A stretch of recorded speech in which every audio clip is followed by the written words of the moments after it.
Hello, Psychology's readers. It's Mary Fenwick here. I write the monthly Agony Aunt column for Psychology's magazine. You can see the current issue of Psychology's. So it's me and Kira coming to you today. So I write a monthly column for Psychology's, and then each week I do a Facebook Live where I go into a bit more depth with a question that I've already answered in the magazine. So I think this is from the March issue, so last month, but subscribers will have had it for longer than that. Anyway, the question that I'm going to deal with this week is to do with being the partner of an addict or somebody who you suspect is an addict. Just, I guess, more generally, being in a relationship with somebody who may be addicted to drugs or alcohol. And I've already seen Al-Anon coming up, which is definitely one of my recommendations. So I wanted to go into this in a bit more detail to offer our kind of community support to the woman who's written this letter, and also offer a few more resources because, as I've said before, when I write in a magazine, it's quite limited what I can say. So this is the question that I'm going to be talking about this week. My husband started taking strong painkillers 5 years ago after an injury, and I'm sure he is now addicted to them. He is a totally different person to the man I married. He's become aggressive, secretive, selfish, unsociable, compulsive, unloving, no sex drive, and unkind. I've spoken to doctors and therapists who are understanding, but they say there is nothing they can do to help until the person themselves asks for help. I still love him, but I am now contemplating divorce. What can I do? So as you join, please say where you're calling from and let us know what you think if you have any advice. And as always, I'm asking us all to be really kind and compassionate towards the person who's written this letter, because we have to remember that they've reached a certain level of having exhausted all their own options by the time they write to me. You know, they're looking for constructive support and ideas and further resources that they can follow up. And they're probably, at the time that they write to me, they're feeling quite alone. And the first thing that I want to say to the woman who's written this letter to me is that it's incredibly impressive the way she's been able to separate out the behaviour from the person, that she can feel within her that she still has the capacity to love the person, even though his behaviour is all of these really horrible things like aggressive, selfish, unloving, unkind, unsociable. So on the one hand, it's really great if you can separate out the person from the behaviour. On the other hand, this level of behaviour sounds a worrying level of behaviour for you to put up with. And I guess maybe when I answered this question in the magazine, and now I'm thinking this, maybe I wasn't strong enough about saying that she, the wife in this situation, really needs her own support. I think I said it, but maybe not strongly enough. You can't do this on your own. You can't be his only source of support or protection, or however you're interacting with him, but you can't be the only person who's trying to keep this all going, maybe behind closed doors. So I really hope, I hope that you've got some support since you wrote the letter, and maybe if you're still thinking about what to do next, you'll get some more ideas from this Facebook Live. Now, I also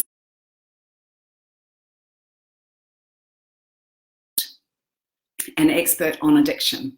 However, I am an expert on dealing with other people's problems, basically. This is fundamentally it started as your husband's problem, but as with any addiction, it's affecting many, many other people. You will not be the only person who's being affected just by this one individual, your husband. It's got a kind of ripple behaviour, and the key, I believe, is going to be you finding the people who can support you through whatever happens next. And in a way, even though this is not my problem, I acted on the advice to reach out because I was able to speak to somebody at Action on Addiction, which is a UK-based charity, and the lead therapist, Michael Rawlinson, was kind enough to have a look at this letter and give me some tips about how to answer it. So quite a bit of what I'm saying is derived from the Action on Addiction approach to supporting families around an addict. So the agreement would be that insofar as getting help for your husband goes, the advice that you've had is correct. For him to get help, he does have to ask for it himself. But I really urge you not to let that be a barrier for you to get the help that you need. You are married, but you are two different people with different needs. He is not in a state to fulfill any of your needs at the moment, by the sound of it. So it's going to be really important for you to get your fundamental and legitimate needs met by other people. Now, whether that is as a transition to rebuild the marriage, which could only happen, I would suggest, if he gets treatment, or whether it's external support so that you can keep yourself safe as you lovingly as possible detach from this marriage. Because it is possible that you being there is in some way unintentionally supporting and enabling his behaviour, or at least hiding it from other people. So basically, addiction is never just one person's problem. There will be people watching now who are touched by addiction, even though it's not them that has the addiction. Action on Addiction does run residential courses for family members, and in the UK they will be available via the NHS, and there will be bursary places for people who can't afford to pay, because Action on Addiction is a charity. Somebody has already mentioned Al-Anon, which is for the families and friends of alcoholics, but many of their approaches will also work for drug addiction. And also just to talk a little bit about the specifics of what might be going on in terms of this particular addiction to painkillers. And this is where I am very specifically quoting advice from Action on Addiction, because it's not my realm, this, other than to admire you and to be very grateful to you for sharing your issue. So when you say strong painkillers, that could mean opiate-based painkillers, which they can lead to dependency. And the problem arises when the legitimate supply, which is your prescribed opiate-based painkillers, dries up because your GP is no longer willing to prescribe them to you, or in this case to the husband. So in that case, the person who's dependent on the painkillers can become absolutely desperate to continue to find a source of supply. And that leads to unsafe, illegal activities. That leads to a whole heap of other heartbreak for everybody involved. I want to keep stressing that this is an area where you will find other people who are better able to support you than I am. And my role here is to urge you to reach out to those other people, those resources which are sitting there waiting for you, of other people who have been in your situation. Yeah, basically, there will be a pattern here, which is probably quite difficult to see when it's up close and personal in this way. But there will be a pattern to what's going on with your husband, and there will be pathways that other people have tried with success to change the situation. Now, changing the situation doesn't have to mean that your husband changes. You know, unfortunately, that is ultimately his decision. That's incredibly, incredibly hard to accept.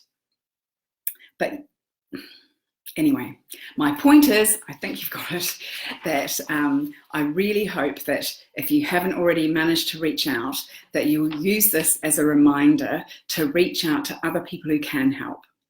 Now, when I was looking for further help, I'd already shared the link for an organisation called AddFam, which is very similar to Al-Anon in that AddFam also supports the families of addicts.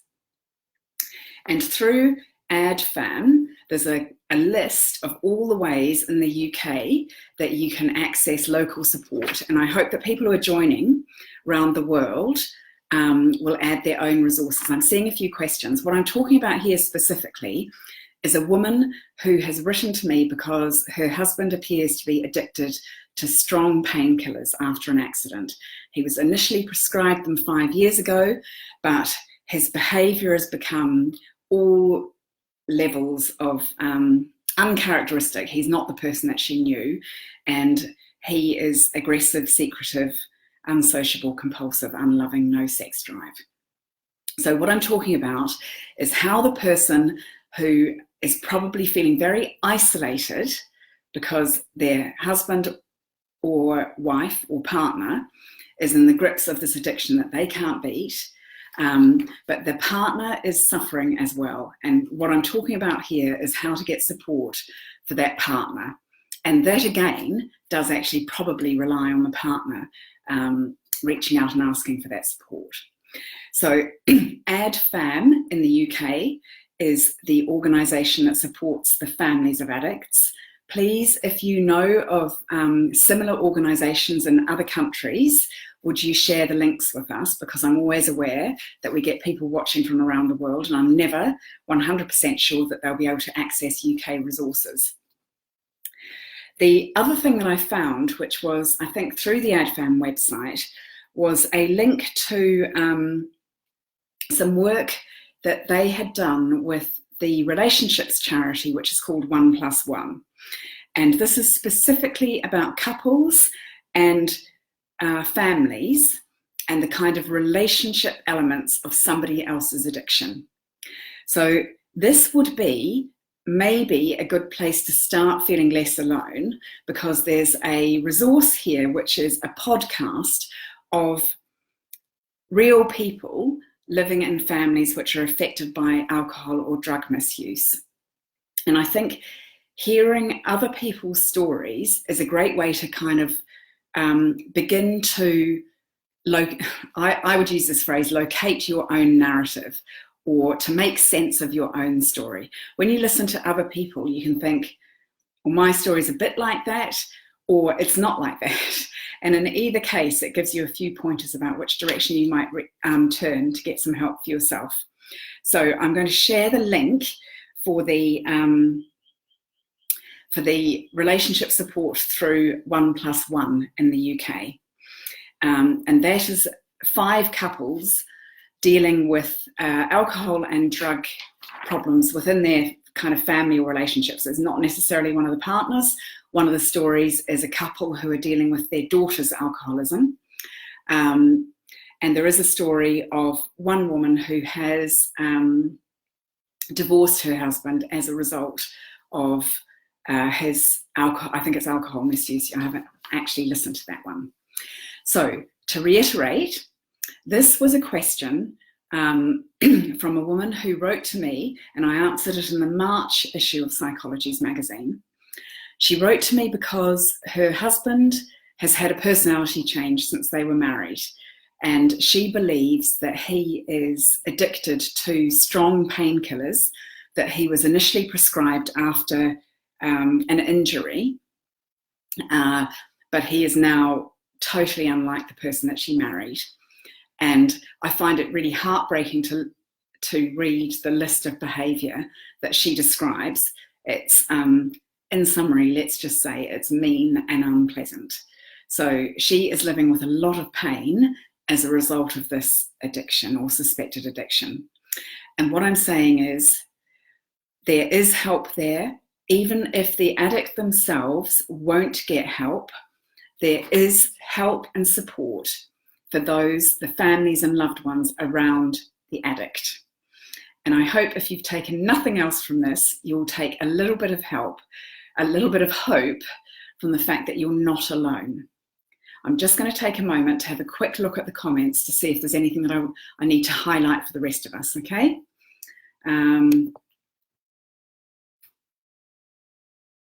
Okay, somebody's talking about game addiction.